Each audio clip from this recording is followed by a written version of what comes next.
নমস্কার শ্রোতারা, আমি আজ আপনাদের এমন এক গভীর, রোমাঞ্চকর এবং একই সাথে তীব্র বেদনাদায়ক গল্প শোনাব যা শুনে আপনাদের গায়ে কাঁটা দেবে। এই গল্পটি আমাকে এক নাম প্রকাশে অনিচ্ছুক ফলোয়ার পাঠিয়েছেন। তিনি চান এই কাহিনী অনেকের কাছে পৌঁছক, কিন্তু তার নিজের পরিচয় যেন গোপন থাকে। আপনাদের সকলের কাছে আমার অনুরোধ, এই গল্পটি মনোযোগ দিয়ে শুনবেন। আর হ্যাঁ, এই গল্পের কোনো এক ফাঁকে আমি আমার ব্যক্তিগত ইমো নাম্বারটি দেব, তাই নাম্বারটি পেতে হলে পুরো গল্পটি মনোযোগ দিয়ে শুনতে হবে। গল্পটি শুরু হচ্ছে আজ থেকে প্রায় 10 বছর আগে, বাংলাদেশের এক ছোট্ট শান্ত মফস্বল শহরে। শহরটার নাম বলতে চাই না, তবে নদী আর সবুজে ঘেরা সেই শহরটার স্মৃতি আজও আমার মনকে ছুঁয়ে যায়। আমি, রিনি, তখন সদ্য বিবাহিতা। আমার বর, অনিক, সরকারি চাকরি করে। ওদের পরিবারটিও বেশ সাধারণ, তবে সম্মানীয়। বাবা অর্থাৎ আমার শ্বশুর মশাই ছিলেন এক সৌম্য শান্ত মানুষ, গ্রামের স্কুলে পড়াতেন। মা অর্থাৎ শাশুড়ি মা গৃহিণী। তাদের দুটি ছেলে, অনিক বড় আর তার ছোট ভাই সুমন। বিয়ের পর নতুন সংসারে মানিয়ে নিতে আমার খুব বেশি সময় লাগেনি। শাশুড়িমা যেমন লক্ষ্মী, তেমনি স্নেহময়ী। শাশুড়ি মশাইও আমাকে নিজের মেয়ের মতোই দেখতেন। তার সেই সৌম্য মুখ, ধীরস্থির কথা বলার ভঙ্গি, সবকিছুতেই ছিল এক অদ্ভুত প্রশান্তি। আমি প্রায়ই ভাবতাম, এমন এক পরিবারে বিয়ে হয়ে আমি ধন্য। অনিকও ভালো স্বামী, তবে দুজনের মধ্যে ভালোবাসাটা যেন এক ধরনের অভ্যাসের মতো ছিল, যেখানে তীব্র আবেগ বা রোমাঞ্চের কোনো স্থান ছিল না। হয়তো আমাদের দুজনেরই ব্যস্ত জীবন সম্পর্কে সেই নতুনত্ব ধরে রাখার সময়টুকু ছিল না। কিন্তু জীবন মাঝে মাঝে এমন সব মোড় নেয় যা আমরা স্বপ্নেও ভাবে না। আমার জীবনের সেই মোড়টা এসেছিল বেশ আকস্মিকভাবেই। আমার শ্বশুরমশাই, যার স্নেহমাখা চোখের আড়ালে আমি সব সময় এক নিরাপদ আশ্রয় খুঁজে পেতাম, তিনি একদিন আমার জীবনে এমন এক নেশার জন্ম দিলেন যা আমাকে ধীরে ধীরে এক নিষিদ্ধ পথের দিকে টেনে নিয়ে গেল। ঘটনার সূত্রপাতটা ছিল সামান্য। একদিন বিকেলে শাশুড়িমা গ্রামের বাড়ি গিয়েছিলেন নিজের বাপের বাড়ি। অনিক তখন অফিসের কাজে বাইরে। বাড়িতে আমি আর শ্বশুরমশাই। আমার জ্বর এসেছিল। সারা রাত জেগেছিলেন তিনি। সকালবেলা যখন তার স্কুলে যাওয়ার সময় হলো, তিনি আমাকে ওষুধ খাইয়ে কপালে হাত দিয়ে জ্বর পরীক্ষা করে বললেন, শরীরটা ভালো লাগছে না, আজ আর স্কুলে যাচ্ছি না, তুই একটু বিশ্রাম নে। আমি ঘরেই রইলাম। সেই দিনটা ছিল অন্যরকম। আমি বিছানায় শুয়েছিলাম। তিনি মাঝে মাঝে এসে আমার কপালে হাত রাখতেন, জিজ্ঞেস করতেন কেমন লাগছে। তার সেই স্পর্শে, সেই উদ্বেগে আমি এক অদ্ভুত নির্ভরতা অনুভব করছিলাম। সাধারণ শাশুড়ির প্রতি ছেলের যে টান, তার চেয়েও যেন বেশি কিছু ছিল সেই মুহূর্তে। আমি তখন বুঝতে পারিনি। দুপুরের দিকে যখন আমি একটু একটু ঘুমিয়ে পড়ছিলাম, তিনি আমার ঘরে এলেন। আমার পাশে বসে আমার মাথায় হাত রাখলেন। সেই হাতটা ছিল বয়সের ভারে কিছুটা কুঁচকানো, কিন্তু তাতে ছিল এক অদ্ভুত উষ্ণতা। তার আঙুলের আলতো স্পর্শ আমার ত্বকে এক শিহরণ জাগাল। আমি চোখ বুজেছিলাম, কিন্তু টের পাচ্ছিলাম তার নিঃশ্বাস আমার মুখের উপর পড়ছে। হঠাৎ তিনি আমার কপালে একটা চুমু ছেলেন। আমি চমকে উঠলাম। এটা কি? শাশুড়ি মশাইয়ের চোখে আমি সবসময় যে স্নেহ দেখেছি, সেখানে কি আজ অন্য কিছু দেখতে পেলাম? আমি চোখ খুললাম। তার চোখে তখন এক অন্যরকম দৃষ্টি। সেই দৃষ্টিতে ছিল এক গভীর মুগ্ধতা, এক চাপা আকুলতা। আমার বুক থুকপুক করতে লাগল। আমি উঠে বসতে চেয়েছিলাম, কিন্তু পারলাম না। আমার শরীর যেন অবশ হয়ে গিয়েছিল। তিনি আমার হাতটা ধরলেন। সেই হাতে ছিল এক অমুক টান, এক চুম্বকের মতো আকর্ষণ। তার আঙুলগুলো আমার হাতের উপর আলতোভাবে ঘুরতে লাগল। আমি কোনো কথা বলতে পারছিলাম না। আমার মনে তখন কেবল ভয় আর এক অজানা রোমাঞ্চের মিশ্রণ। তোমাকে খুব কষ্ট দিচ্ছি, তাই না? তিনি ফিসফিস করে বললেন। তার গলা কাঁপছিল। আমি মাথা নাড়লাম। আমার চোখে জল এসে গিয়েছিল। এই কেমন পরিস্থিতি? আমার শাশুড়ি মশাই, আমার বাবার বয়সী একজন মানুষ, তার চোখে আমি কি দেখছি? আর তার স্পর্শে আমার শরীরে যে কাটা দিচ্ছে, এই কিসের অনুভূতি? তিনি আমার মুখের দিকে তাকিয়ে রইলেন। তার সেই দৃষ্টিতে ছিল এক গভীর আক্ষেপ, এক চাপা যন্ত্রণার প্রকাশ। তুমি যখন প্রথম এসেছিলে, তখন থেকেই তোমার ওই সরল মুখ, ওই মায়া ভরা চোখ, আমি নিজেকে আটকাতে পারিনি রিনি। তার কথাগুলো যেন হাওয়ায় মিলিয়ে যাচ্ছিল। আমার তখনও বিশ্বাস হচ্ছিল না।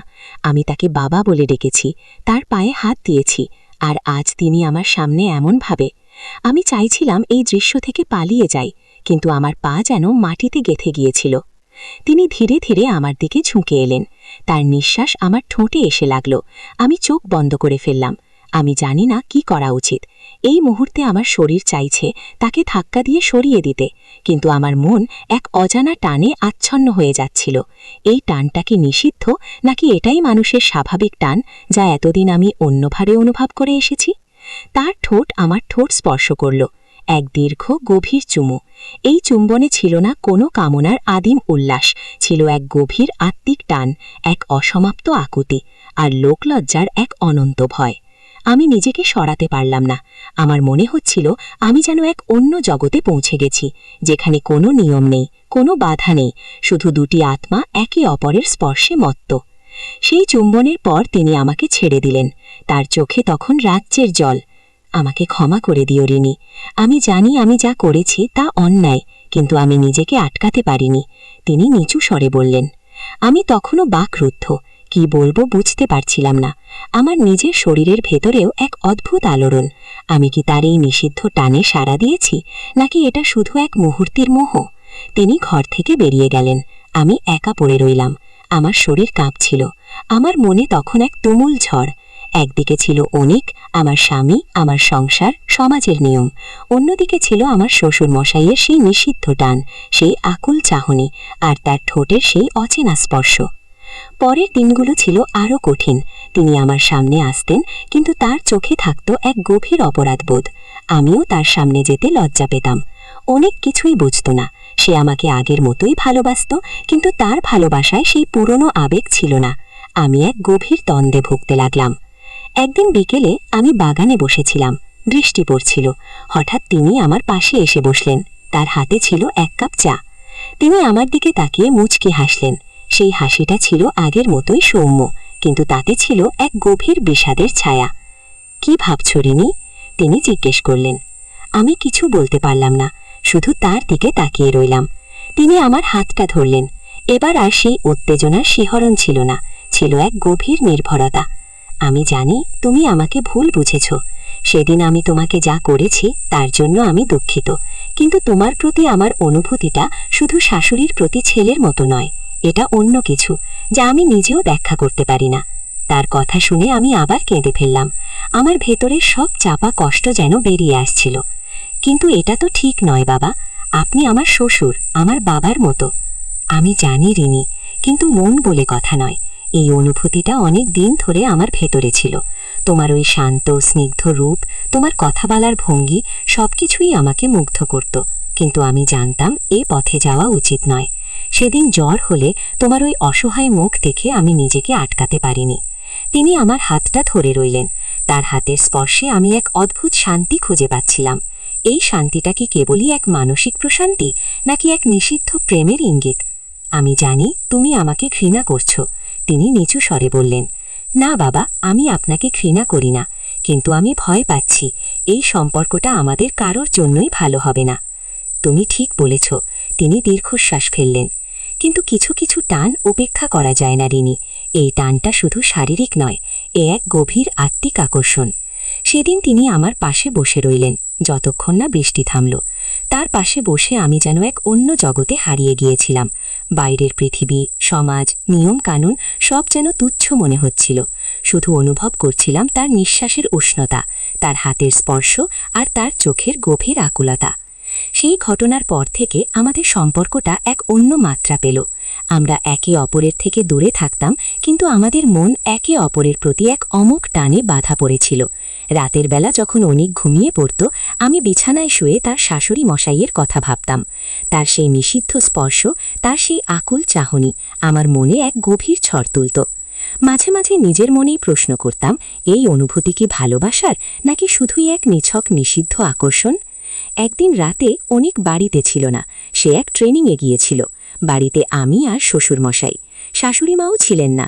নিস্তব্ধ রাত, কেবল ঝিঝি পোকার ডাক আর আমার বুকের থুকপুকানি। হঠাৎ তিনি আমার ঘরে এলেন। তার চোখে সেই পুরনো আকুলতা। রিনি, তিনি ফিসফিস করে ডাকলেন। আমি বিছানায় বসেছিলাম, তার দিকে তাকিয়ে রইলাম। আমার বুক জুড়ে তখন কেবলই ভয় আর এক তীব্র উত্তেজনা। তিনি আমার পাশে এসে বসলেন, আমার হাত ধরলেন। আমি আর পারছি না রিনি, এই দূরত্ব আমি আর সহ্য করতে পারছি না। আমার মনে তখন এক তীব্র সংঘাত। একদিকে আমার কর্তব্য, সমাজ, আর অন্যদিকে এই নিষিদ্ধ টান, এই অচেনা রোমাঞ্চ। আমি কি নিজেকে আটকাতে পারব, নাকি আজ আমি সেই নিষিদ্ধ পথের শেষ প্রান্তে পৌঁছে যাব? তিনি আমার মুখের দিকে ঝুঁকে এলেন, তার নিঃশ্বাস আমার মুখে এসে লাগল। তার চোখে তখন এক গভীর ভালোবাসা, যা সব বাধা, সব নিয়ম ভেঙে দিতে চাইছে। আমার ঠোঁট দুটো যেন আপনা থেকেই উন্মুক্ত হয়ে গেল। আমি অনুভব করতে পারছিলাম এই মুহূর্তের জন্য আমি কতখানি অপেক্ষা করেছি। গল্পের পরবর্তী অংশ শোনার জন্য এবং আমার ব্যক্তিগত ইমো নাম্বারটি পেতে অনুগ্রহ করে এই গল্পটি শুনতে থাকুন। আপনাদের কমেন্ট এবং সাবস্ক্রিপশন আমাকে আরও ভালো গল্প বলতে উৎসাহিত করবে।